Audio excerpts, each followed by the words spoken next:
Et je lui ai dit que la semaine prochaine, mon espoir, c'était de se débarrasser de ce micro. La semaine prochaine, je vais avoir une nouvelle connexion directement sur le truc. On va voir si ça marche. Alors, s'il vous plaît, un peu d'attention. On est d'accord que si je veux calculer maintenant l'indice de l'asper des prix, non plus, vous voyez, je suis dans la colonne là qui est en vert, où j'ai mon truc qui. C'est celle-là, d'accord? Je suis là. Ok? Je calcule l'indice de l'asper, mais je ne calcule plus année précédente, je veux le calculer par rapport à 0.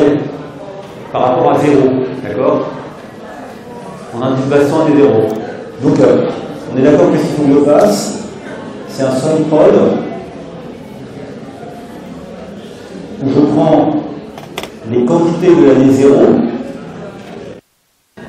je prends les quantités de l'année 0, d'accord? Je les combine avec les prix de l'année 1,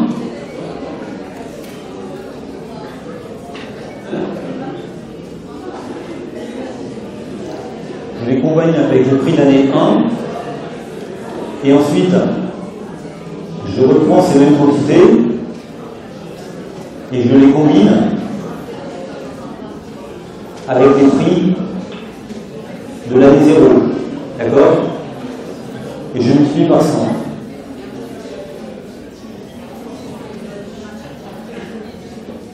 Évidemment, le résultat que je vais obtenir, c'est le même que le résultat de la case qui est à côté. Puisque la première année, c'est année précédente en fait. Et là, c'est par rapport à l'année 0. Donc cet exercice-là, il a un intérêt uniquement pour faire le calcul qui est en dessous. C'est-à-dire calculer l'année 2 par rapport à l'année 0. Qu'est-ce que je dois faire si je veux recopier cette cellule en bas? Qu'est-ce que je dois faire si je dois recopier cette cellule en bas? Ouais, bon. Pour recopier une cellule, il faut toujours faire un copier-coller, mais il y a toujours une petite subtilité en plus. Il faut mettre un dollar quelque part. Pourquoi? Parce qu'il faut figer les quantités à l'année 0. Pour que quand on les recopie, ça ne décale pas. D'accord? Donc, pour figer, et en fait, c'est un peu plus que les quantités à l'année 0 que je dois figer. D'abord, je dois figer l'intégralité du dénominateur. Ça fait beaucoup de dollars à mettre. Hein. Je dois figer l'intégralité du dénominateur. Je dois figer le 18 ici et ici. Je dois aussi figer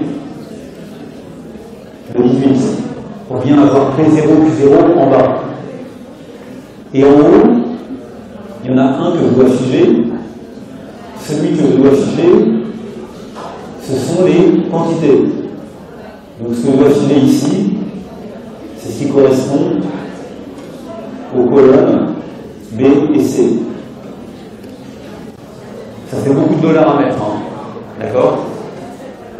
En mettant tous ces dollars, j'ai figé le dénominateur P0, Q0, et au numérateur, j'ai figé le Q0, mais j'ai laissé par contre le P1 passer de P1 à P2.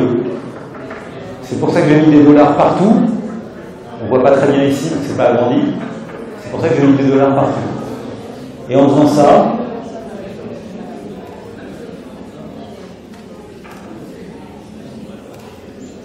je peux faire un copier-coller et ça fonctionne. Je trouve un indice de l'asper à 135.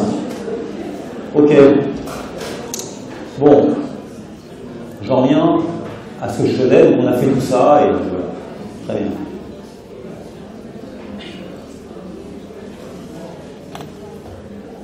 Donc c'est exactement ce qui est proposé sur ce transparent-là. Sauf que dans ce transparent-là, comme vous le dites, ils n'utilisent pas SumProd. D'accord? Mais autant utiliser SumProd,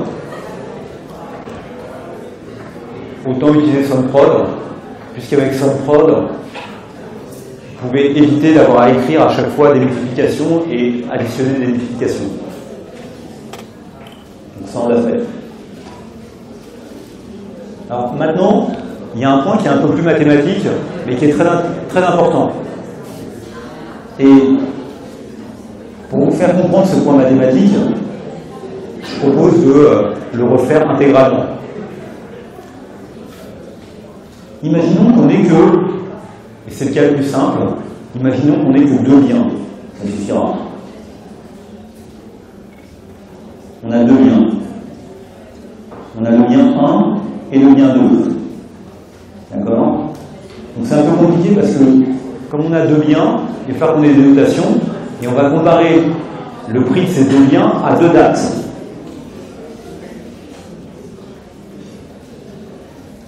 La date 0 et la date 1. Donc je note P01, c'est le prix du lien 1 à la date 1. D'accord? Et P02, c'est le prix du lien 2 à la date 0. Pardon. Prix P10, c'est le prix du lien 1 à la date 0. Et P20 ou P02, c'est le prix du lien 2 à la date 0. Autrement dit, je note en indice la date et en indice supérieur en exposant le type de lien. C'est un peu pénible pour les notations. Ok? Qu'est-ce qu'un indice de Lasper? L'indice de Lasper de 1 par rapport à 0 des prix, vous êtes d'accord avec moi que là, cette fois, je vais le faire en n'utilisant pas les produits scalaires. C'est pour ça que c'est un peu pénible. C'est égal à quoi? C'est égal à la date 1 multiplié par la quantité à la date 0, d'accord? À la fois pour le lien 1 et pour le lien 2. Pénible, hein? Et puis de la même manière, au numérateur c'est un peu plus simple, ça fait P01 Q01 plus P02 Q02 multiplié par 100. Ok? C'est ça l'indice de Lasper. Vous voyez, c'est un peu plus long. C'est un peu plus dur à écrire que quand je l'avais écrit tout à l'heure. Je l'ai écrit directement, je vais dire, ah ben c'est simple, c'est P1 scalaire Q0 divisé par P0 scalaire Q0 multiplié par 100. D'accord? Ici, je mets deux liens. Ce qui m'intéresse, pourquoi je fais ça et pourquoi je le présente de cette manière-là? Parce que je voudrais essayer de connecter l'indice de Lasper des prix avec les indices élémentaires d'évolution des prix du lien 1 et du lien 2. Pour le lien 1 comme pour le lien 2, je vais mettre un 1 au-dessus, un lien en dessous. Pour le lien 1, je suis capable de définir un indice élémentaire des prix. De combien le prix du lien 1 a augmenté. D'accord? De combien le prix du lien 1 a augmenté? Bah, il a augmenté, il est passé de P11, de P10 à P11. Ceci, c'est bien l'indice élémentaire d'augmentation du prix du lien 1. De la même manière, je veux décrire l'indice élémentaire d'augmentation du prix du lien 2. P12 sur P02 multiplié par 100.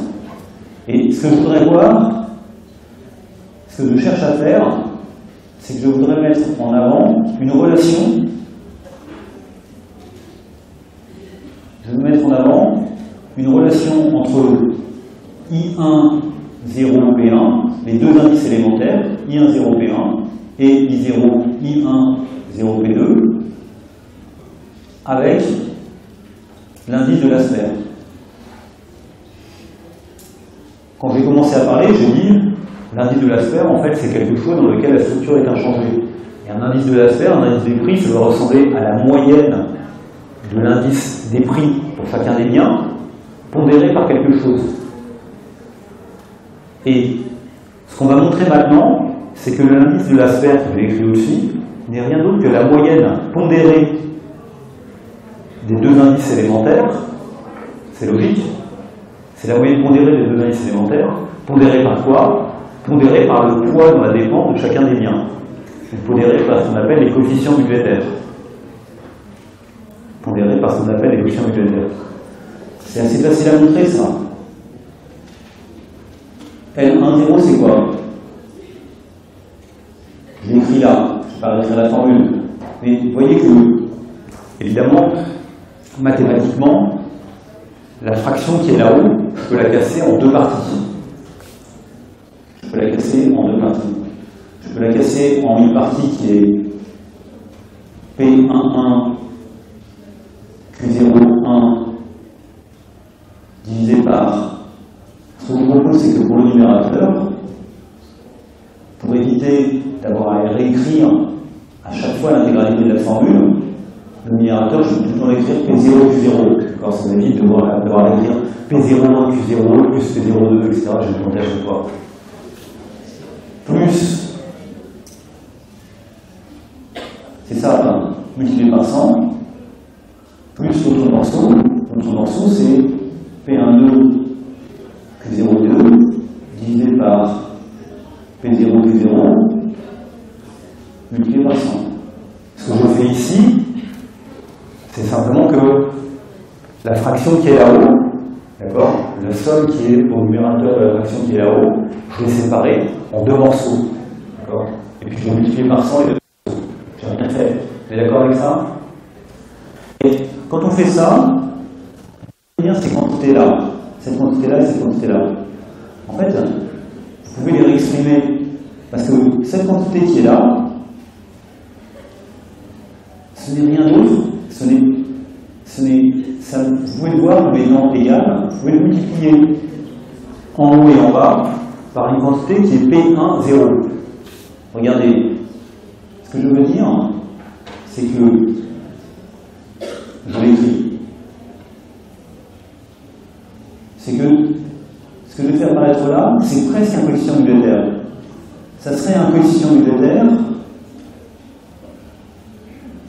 si, au numérateur, au lieu d'avoir P11 multiplié par Q01, on avait P01 multiplié par Q01. Donc, ce que je fais, c'est que précisément, le P01 qui est en haut, je le mets en bas. Autrement dit, la quantité qui est là, je peux la décomposer en deux morceaux, en P01 multiplié par Q01, c'est bien une multiplication ici, c'est pas un point, d'accord, multiplié par P11 divisé par P01. Vous voyez que en haut et en bas, et bien le P01 qui est là et le P01 qui est là, ils se barrent, d'accord. Donc ce qui me reste bien, c'est bien Q01 multiplié par P11. Mais vous voyez qu'en faisant ça, j'ai fait apparaître quelque chose, cette quantité-là, qui n'est rien d'autre qu'un coefficient budgétaire, qui est la part de la dépense en bien 1 à la date 0. Et l'autre morceau, le P11 divisé par P01 multiplié par 100, c'est quoi? C'est juste l'indice des prix pour le bien 1 entre la date 0 et la date 1. Donc, j'ai fait une petite manipulation algébrique. J'ai séparé en deux morceaux l'indice de l'Asper. J'ai cette formule-là. Et ce que j'observe, c'est que chacun des deux morceaux, je peux les écrire sous la forme de la multiplication d'un coefficient budgétaire, c'est-à-dire une part budgétaire du bien à la date 0, P01, Q01 divisé par la dépense totale, multiplié par quoi? Multiplié par un indice des prix élémentaire du bien. Je peux le faire de la même manière pour le deuxième bien. Vous voyez que pour le deuxième bien, cette fraction elle est juste égale à P0, Q0, P02 multiplié par Q02, multiplié par P12 divisé par P02 multiplié par 100. Et donc, cette quantité-là, celle-là, ce qui est au-dessus, c'est pareil. Vous voyez que ici, j'ai remplacé, j'ai mis un P12 à la place du P02. Du coup, c'est pour ça que je l'ai mis au dénominateur ici, pour annuler les deux. D'accord, donc c'est bien la même chose. Simplement que quand je les regroupe, ceci, ça a la valeur d'un coefficient budgétaire, c'est la part de dépense du bien 2 à la date 0, et ceci n'est rien d'autre que l'indice élémentaire des prix du bien 2 entre la date 1 et la date 0. Autrement dit, on peut aussi noter de cette manière-là, si j'appelle alpha la part budgétaire, le coefficient budgétaire, ça c'est le coefficient budgétaire du bien 1 à la date 0.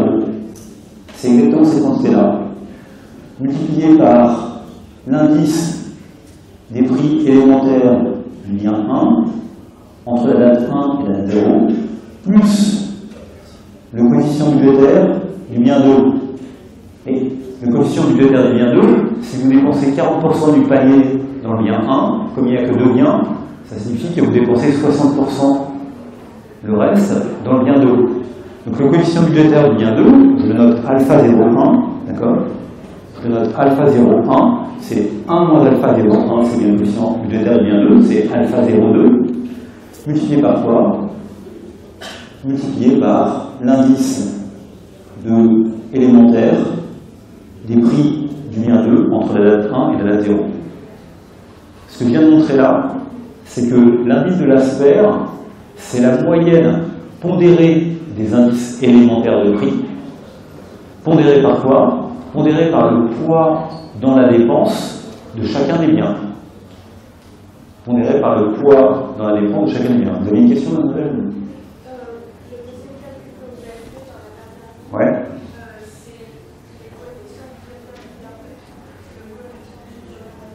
Ça c'est bien, on est d'accord que le P01, multiplié par Q01, c'est quoi? C'est la valeur des bananes que vous avez achetées. Vous avez acheté 1,2 kg de bananes à 3 €. Ça fait 3,6 €. Et ce qui est en dessous, P0, Q0, c'est la valeur de tout ce que vous avez acheté dans le panier. Donc, cette première quantité, c'est bien en pourcentage ce que vous avez dépensé en bananes. Vous multipliez ensuite par l'indice élémentaire du prix des bananes. Si les bananes ont augmenté de 20%, vous multipliez par 120. Et puis le deuxième morceau, c'est la même chose, sauf que c'est le complémentaire de l'autre. Intuitivement, c'est assez logique, et c'est comme ça qu'on était parti. On s'est dit, comment on peut construire un indice de prix à la consommation? Vous allez regarder de combien ont augmenté tous les prix. L'un a augmenté 10%, 15%, 12%, l'autre a baissé de 20%. Vous voulez faire une moyenne de tout ça. Et une moyenne qui reflète le prix, le poids de chacun des biens dans votre dépense. Le poids de chacun des biens dans votre dépense, c'est le coefficient budgétaire.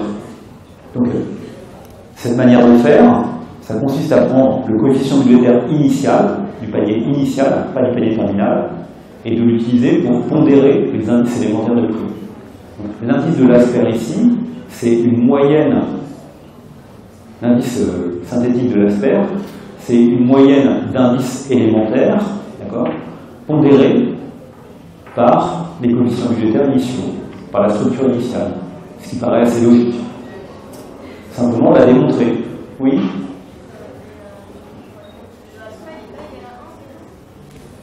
Non, parce que vous regardez, P01 fois Q01, c'est votre dépense en bananes. Mais vous n'achetez pas que des bananes, vous achetez des bananes et des oranges. Donc le alpha, c'est un pourcentage, c'est le coefficient budgétaire. Si vous achetez 50% de bananes et 50% d'oranges, et bien vous faites une pondération 50-50, moitié-moitié, entre les deux indices élémentaires pour obtenir l'indice de l'Asper des prix. Oui, vous avez raison, c'est P0 scalaire Q0. C'est parce que vous imaginez, si vous n'avez pas noté comme ça, j'aurais été obligé à chaque fois de réécrire l'intégralité du dénominateur. Donc, pour simplifier l'écriture, je fais de cette manière-là. Le mieux, c'est de le comprendre sur un exemple. Toujours le même, d'accord? Par exemple, sur cet exemple-là, ok? C'est l'exemple qu'on avait au départ. Sur cet exemple-là, d'après ma formule, ça c'était ce que j'avais. C'est combien les pondérations budgétaires ici? Le alpha croissant à la date 0. Donc l'alpha 0 croissant. c'est combien? À la date 0, on dépensait pour 48 € de croissant, 60 fois 0,8, ça fait 48, d'accord? Et on dépensait pour 2 fois 24 de brioche. Donc en fait, on dépensait pour 48 € de croissant et 48 € de brioche. La valeur de ce qu'on dépensait, c'était 96. D'accord? Et la moitié du panier était composée de croissants. En termes de valeur, la moitié de nos dépenses étaient des croissants.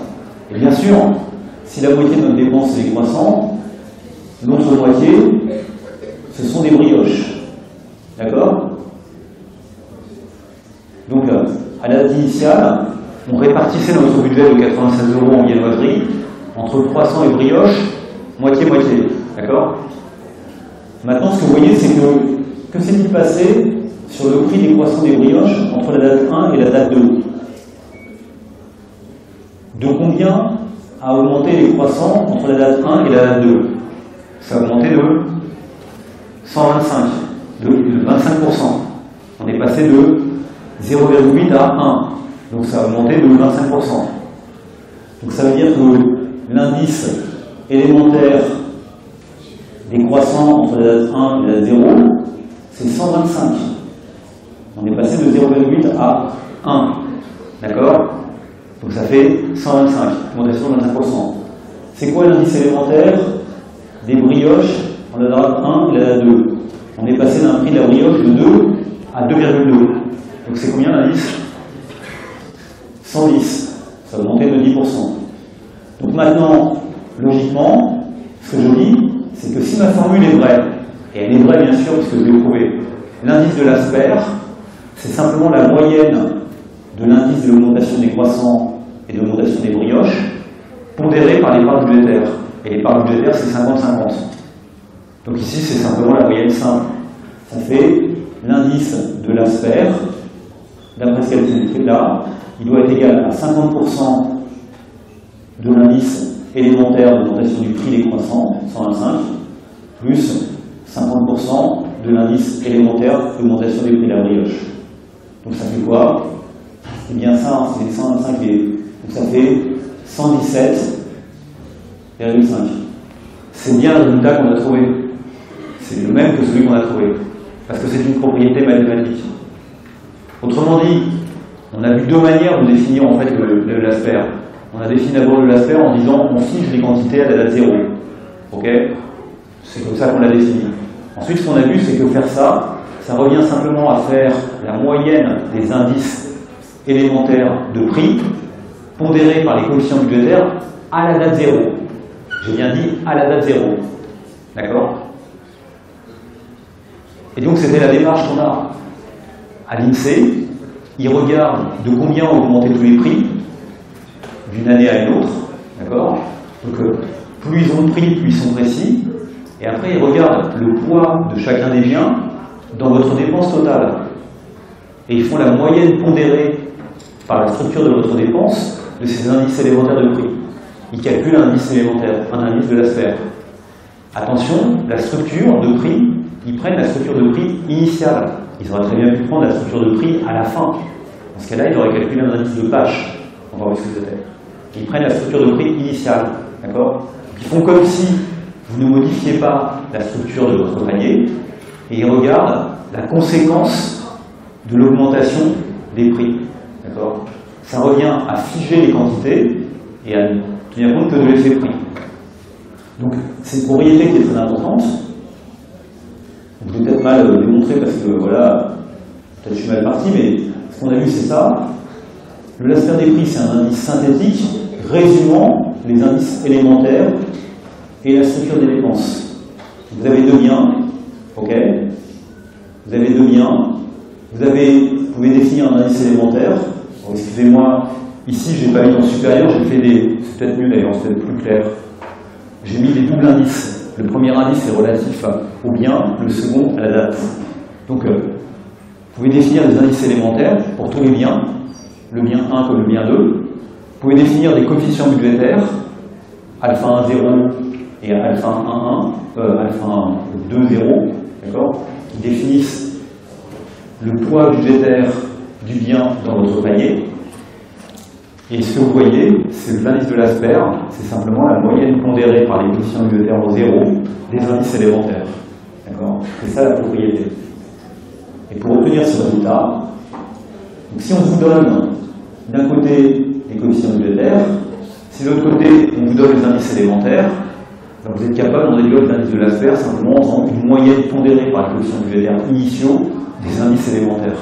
C'est ça qui vous donne l'indice de l'Asper. Ok, c'est ce que je fais là. D'accord? Donc c'est ça cette démonstration.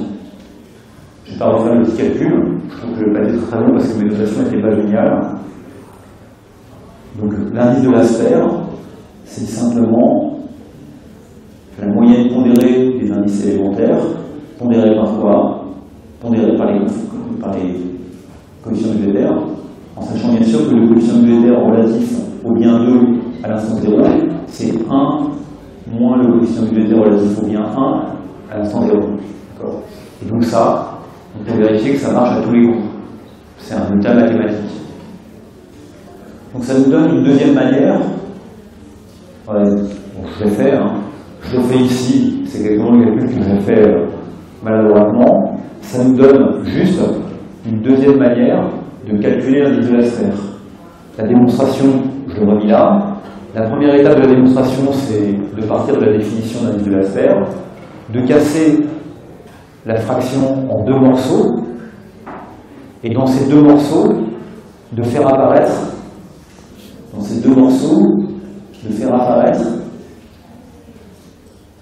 les indices, d'accord, en multipliant par P1,0 en haut et en divisant par P1,0 en bas.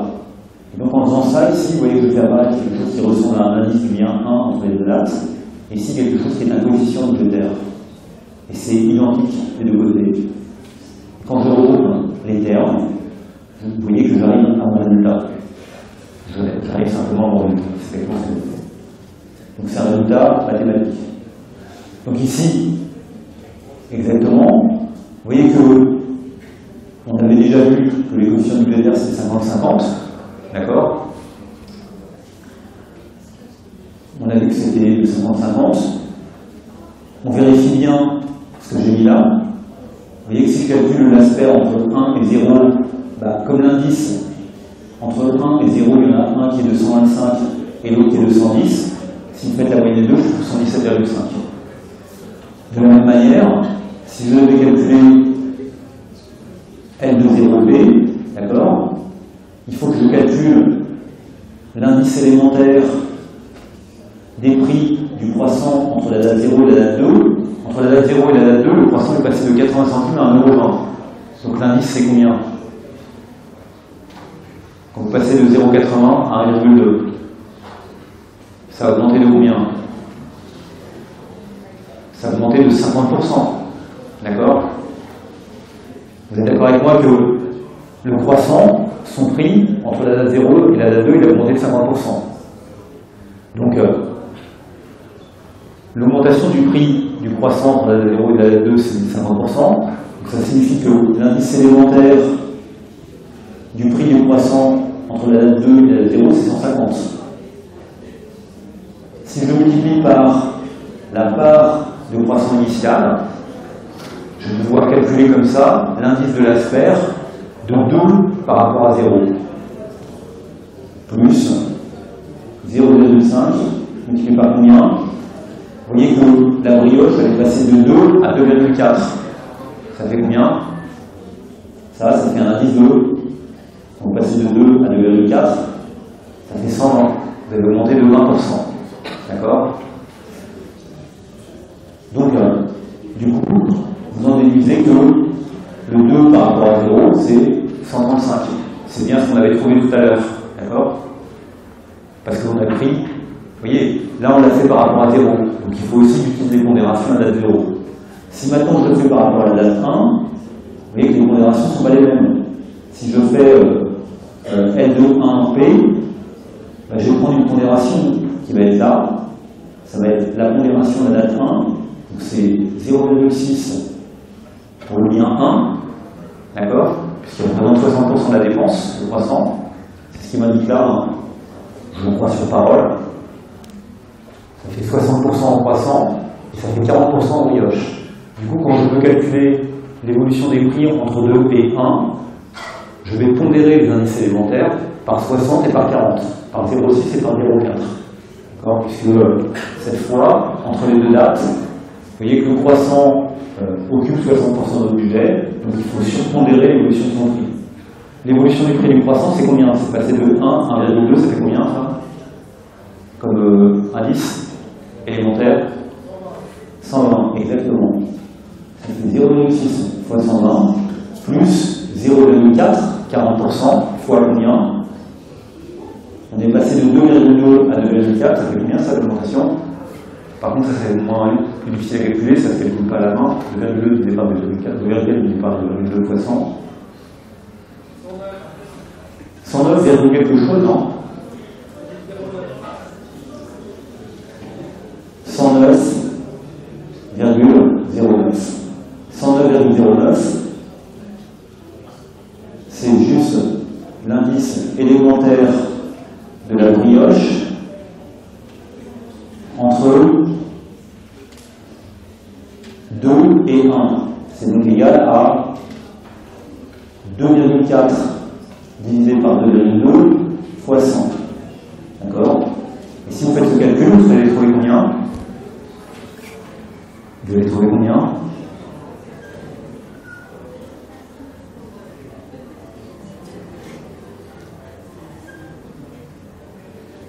« 0,5, ça fait 72 plus quelque chose. Ça fait combien 0,4 fois 109 ?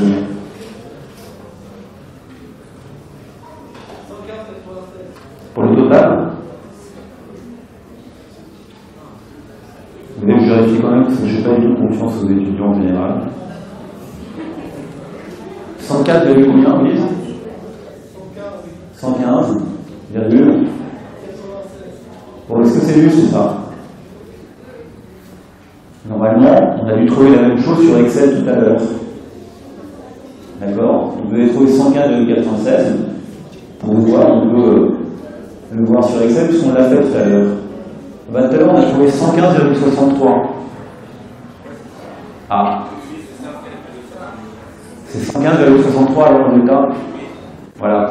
Excel a toujours raison, sauf que on a pu se tromper dans le tour. Donc regardez.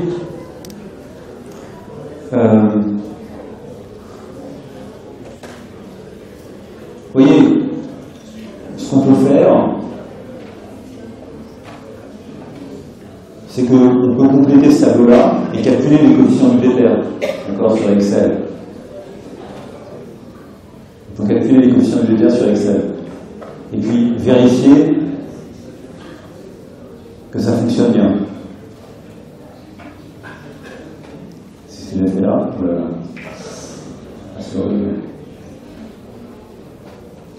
Donc voilà comment on a fait ça. On peut le faire aussi sur Excel. Je ne vais peut-être pas le faire sur Excel. Monsieur, vous voulez que je le fasse sur Excel? Ah, vous êtes inconstant un peu, vous. Comment? Ah, vous voulez qu'on le fasse? Bon, je vais vous faire plaisir. Simplement, j'ai un problème. C'est que pour pouvoir le faire, il faut que quand même j'ai un peu de vision claire, donc il faut que je... Alors, comment on va le faire? Si on fait sur Excel, on nous dit d'abord, il faut calculer les indices simples passant en 0 et les coefficients budgétaires. Je veux compléter ce tableau. D'accord? Donc pour faire les indices 100, je commence par faire l'indice des quantités passant à des 0. Donc qu'est-ce que je fais? L'indice de quantité des croissants, c'est quoi? C'est combien? C'est la quantité de croissants consommés en 0 divisé par la quantité de croissants consommés en A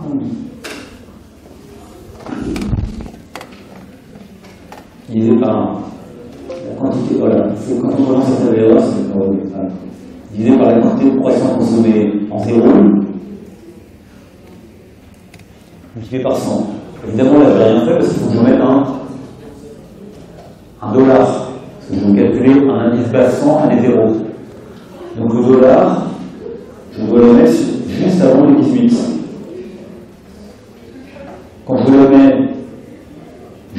18, d'accord? Ça me permet de figer la base 100 l'année 0. Donc je le fais, je le rentre, et ça me fait combien? Ça me fait 100. Évidemment, l'indice base 100 l'année 0, c'est 100. Mais vous voyez que cette formule, elle est recopiable. Je la recopie.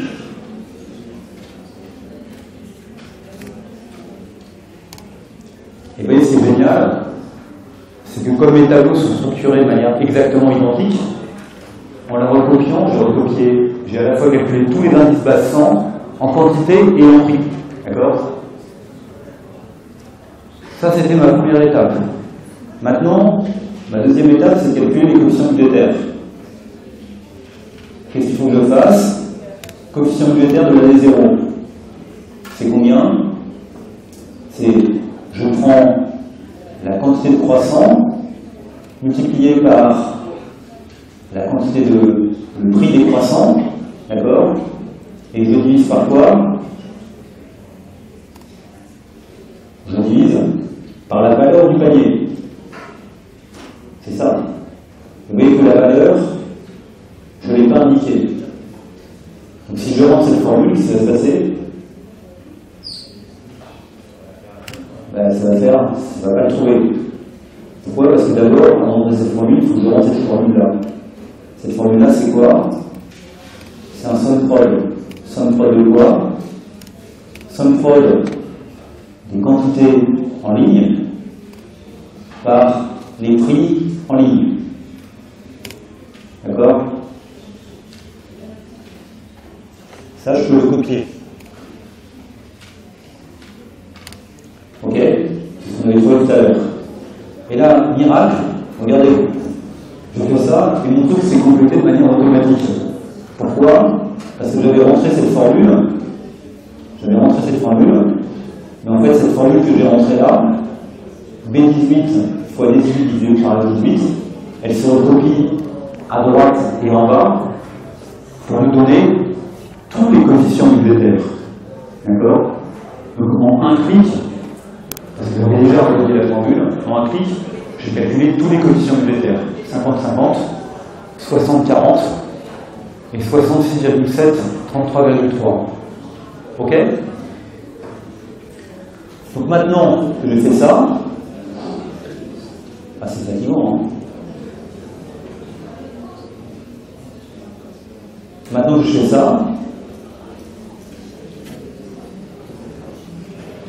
une fois que je fais ça, je peux calculer l'aspect des prix.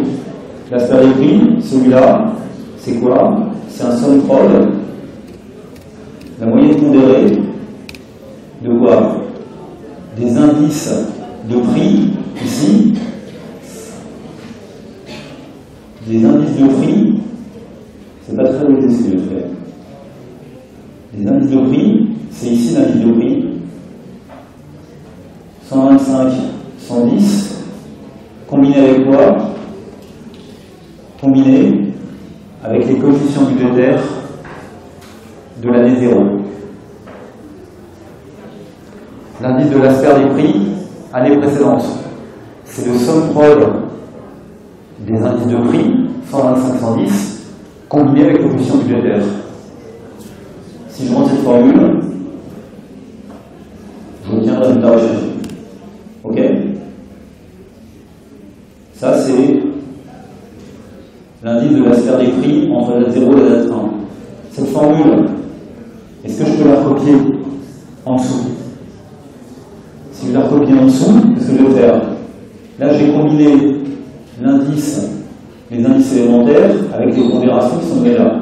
Si je la recopie en dessous, je vais combiner ça et ça. Est-ce que c'est bien ce que je veux faire? C'est année précédente.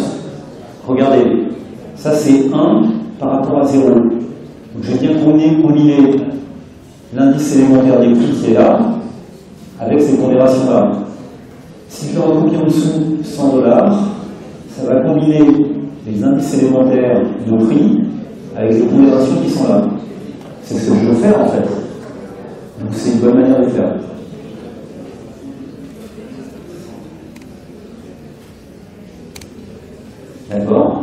ça, je trouve 138. C'était bien ce que je voulais trouver, j'espère.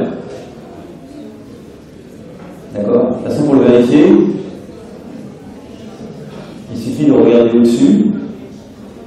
Ah bah non, c'est pas ce que je voulais trouver. Puisque là, je trouve 115. Pourquoi ça n'a pas marché, ça? Là, j'ai bien fait un somme prod des D35 E35 que j'ai pondéré avec les F34 G34. Donc c'est juste ça, non? Monsieur, comme vous m'avez demandé de faire maintenant, vous me demandez de faire la preuve, regardez sur votre téléphone. Ah, c'est vraiment, vous êtes un étudiant parfait. La prochaine fois, je vais venir sur là. Non, demain, je ne suis pas là, demain. Demain, j'ai un truc super intéressant, pour ça, je ne suis pas bien. Je regrette beaucoup. Hein. Mais vous allez profiter de Patricia Bornetti, elle est super sympa. Elle n'a pas simplement les mêmes cheveux que moi. C'est la seule différence qu'on a. Donc, vous êtes d'accord avec mon calcul, là 138. J'ai bien combiné l'indice des prix. D'accord? J'ai bien combiné l'indice des prix avec les pondérations budgétaires de la vie initiale. Et ma question, c'est pourquoi je ne trouve pas le même résultat que là? C'est pas normal.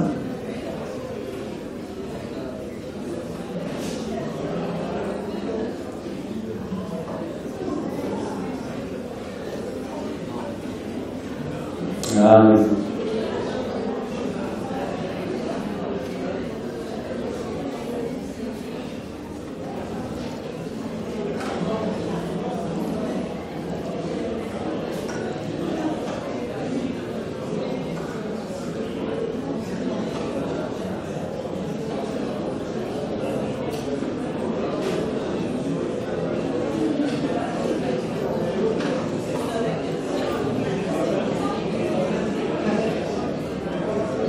Bon, comme ça marche pas très fort, je ne vais pas chercher mon erreur parce que ça devient terrible.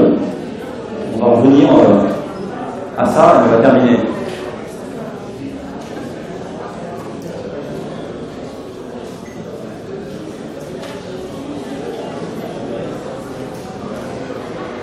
Donc on est d'accord que la formule telle que je l'ai vue, elle peut se généraliser à n bien, d'accord? L'indice de l'Asper, ce n'est rien d'autre que la moyenne arithmétique des indices élémentaires de prix pondérés par les coefficients budgétaires initiaux. Indice de l'Asper des quantités.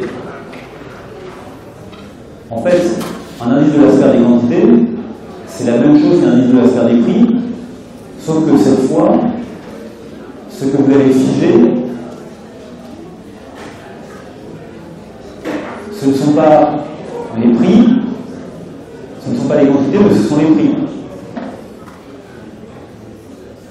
Donc quand vous calculez un indice de l'Asper des quantités, vous faites exactement comme un indice de l'Asper des prix, sauf que ce que vous fixez, c'est les quantités à la date 0. Donc c'est bien ça, c'est P0 scalaire Q1 divisé par P0 scalaire Q0. De la même manière, c'est complètement symétrique. Si vous cherchez à définir le L'Asper des quantités, vous voyez que le L'Asper des quantités, c'est aussi la moyenne des indices élémentaires de quantité, pondérés par quoi? Pondérés par ces mêmes coefficients budgétaires. Donc le raisonnement que vient de faire pour le L'Asper des prix est également vrai pour le L'Asper des quantités. C'est également vrai pour le L'Asper des quantités. C'est le même raisonnement, exactement le même raisonnement. Ok? Je sens que vous êtes de plus en plus bavard. Donc, regardez, un exemple ici. Si vous cherchez le L'Asper des... Je termine là-dessus. juste 2 minutes. Si vous cherchez l'asper entre 1 et 0 des quantités, ce que vous faites, c'est que vous figez les prix, d'accord, 80 centimes et 2 euros, en rouge, vous voyez que c'est 80 centimes et 2 euros, et vous faites varier les quantités. Quantité 1, 99 francs, comparé à quantité 0, 60 et 24. D'accord? Et cette fois, ce sont les prix qui ont été figés. Et ce que vous trouvez ici, c'est que vous trouvez que l'asper vaut 145. Donc, les quantités ont augmenté de 45%. D'accord? Donc, ce qu'on a fait, c'est exactement le même raisonnement, mais cette fois, ce qu'on a figé, ce ne sont pas les quantités à la date 0, mais ce sont les prix à la date 0. Ah, vous êtes assez. Vous avez dit que ça serait un peu difficile. Hein. Peut-être que vous serez moins nombreux la semaine prochaine et encore moins nombreux les vacances. Bon, à la semaine prochaine en attendant. N'oubliez pas de préparer la VO2 et l'exercice 1 et 2 pour demain. Pour demain, vous pouvez